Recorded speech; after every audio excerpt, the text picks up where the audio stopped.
بسم الله الفتاح العليم والصلاة والسلام على رسوله الكريم. السلام عليكم البنات، شراكم شحوالكم؟ نتمنى تكونوا كامل لاباس وبخير وعلى خير يا رب. كما راكم تشوفوا البنات، اليوم درت لكم وصفة قلب اللوز، وصفة سهلة بسيطة ناجحة ومضمونة 100%. بالنسبة للوصفة هذه البنات، عندي 3 سنين من اللي استعملتها في قناتي، وللاسف قناتي هنا تقفلت، وعاودت ذوك حليت قناة وحدة جديدة وشاركتهم في هذه الوصفة. كما راكم تشوفوا البنات، كما قلت لكم وصفه راهي مضمونه 100%. اول حاجه البنات راح نبداو بها، حنبداو بالشربات تاعنا اللي هي البنات استعملت كاس ونصف من السكر، واستعملت 3 كيسان ونصف من الماء، 3 كيسان عفوا وربع من الماء. بصح نتوما البنات انا العسل فضل لي، نتوما البنات ديروا كاس ونصف من السكر وديروا 3 كيسان من الماء. نخلط هنايا سما الماء مع السكر مع بعضهم ونحطهم فوق النار. بالنسبه للبنات كي نحطهم فوق النار كي نشوفها هي بدات تغلي 5 دقائق، نحسب لها 5 دقائق ونطفي عليها النار. هنا نروح للخليط تاعي، استعملت 2 كيسان من السكر كما راكم تشوفوا، واستعملت ايضا كاس من الزيت، واستعملت نص كاس من الحليب ونص كاس من الماء الزهر. كما راكم تشوفوا حتى قفل لي كاس، نص كاس من الحليب ونص كاس من الماء الزهر.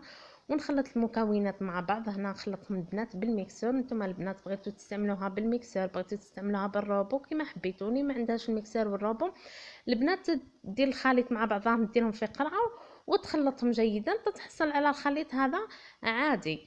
كما راكم تشوفوا هنايا بعد ما جاني الخليط هذا خلطته مليح وذاب لي السكر، راح نضيف 4 كيسان من الدقيق. بالنسبه للدقيق هذا البنات سبيسيال تاع قلب اللوز، يتباع عند لوازم الحلويات تقولوا له البنات برك دقيق تاع قلب اللوز، هو يمده لكم. انا البنات استعملت تاع الميزان. كما راكم تشوفوا هنا خلطت المكونات جيدا مع بعض، ومن بعد ما نخلطهم البنات جيدا هنايا واش راح ندير، نقفل عليها البنات ونخليها حوالي 20 دقيقة ونعاود نرجع لها. كما راكم تشوفوا هنا راني قفلت عليها ونخليها 20 دقيقة ونعاود نرجع لها. بالنسبة للصينية تاعي هنايا بالنسبة للطول تاعها 30 على 24، هنا دهنتها بالزيت كما راكم تشوفوا هكا باش ما كان تلصق لي، ونحط الخليط تاعي في الصينية كما راكم تشوفوا. بعد ما خليته 20 دقيقة